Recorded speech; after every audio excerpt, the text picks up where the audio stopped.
Hello folks, this is Jeff with the J&J Kid, and we have a 70 Plymouth Road Runner done here at J&J Repair and Restoration for a customer that's about ready to go home.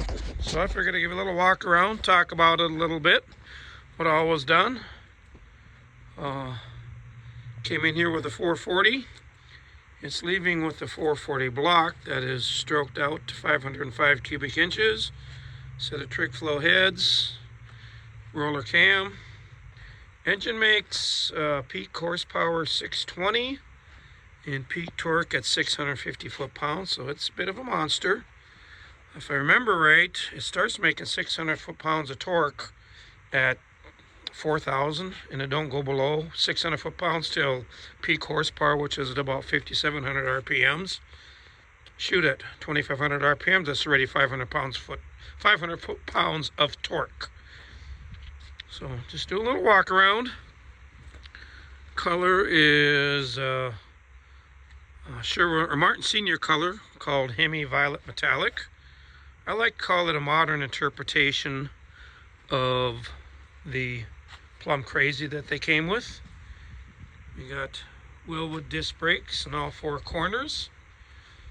It does have a QA1 coilover suspension in the front and a QA1 4-link with coilovers in the rear, Dana 60 rear end.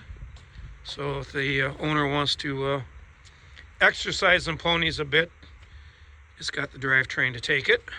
Tremec 5-speed, 354 gears, so from a dead stop, it'll just roast these tires. And you put it in 5th gear, and you can make the numbers get up there pretty fast on the speedometer, I believe. We'll take a peek inside. Interior all redid. Done by a fellow up in Berthold, North Dakota, Tony's Restoration. He did a pretty nice job.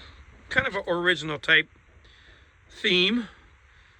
Aftermarket bucket seats, shaped into the style, kind of stock appearing. It does have a Holly Sniper in it for fuel induction. And we got the Dakota digital gauges. All the good stuff, I guess. Factory AM/FM radio that has been converted. It now accepts Bluetooth. And I think I mentioned, yeah, Tremec 5-speed. And let's take a peek in the trunk.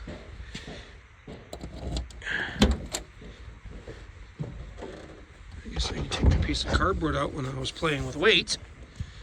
We'll set that over here.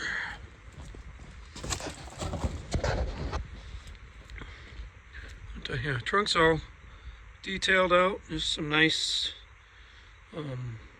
trunk lining material, basically. Definitely help quiet things a little bit, because it's not exactly real quiet when we fire it up. So, speaking of that,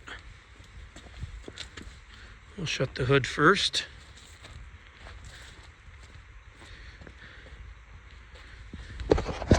As you can see, it's got the air grabber.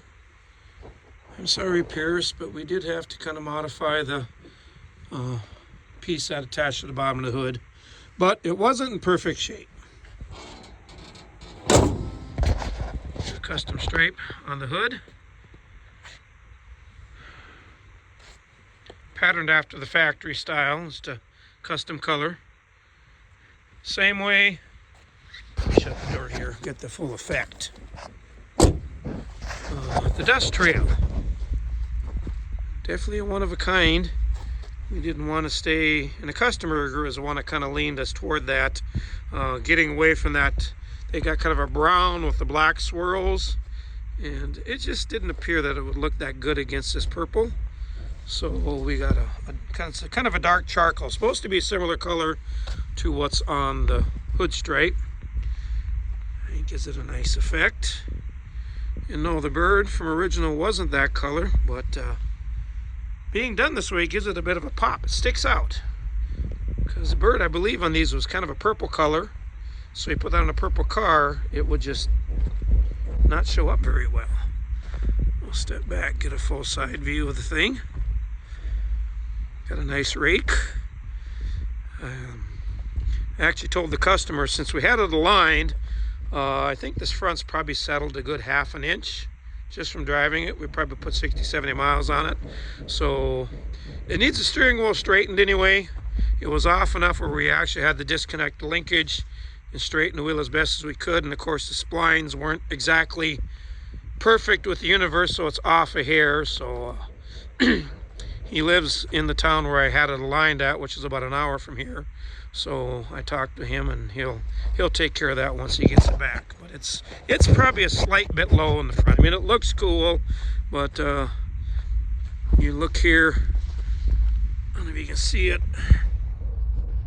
Our header to ground clearance, which is already minimal, is just that much less. So bring it up probably at a half, 3/4 an inch, maybe an inch, and should be pretty good. Still give it that bit of a rake. So let's climb in this thing and fire it up and let you guys take a listen. And it's got a bit of a rump.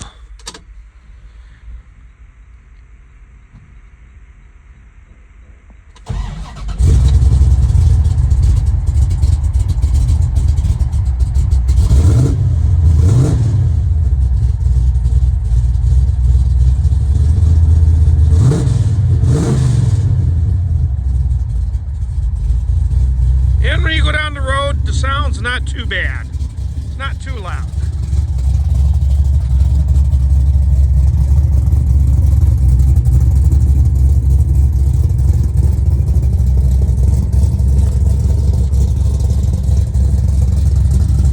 So I'm about ready to run it back in the shop, do a little final cleanup, and like I said, in the next day or two, it's going to be heading home.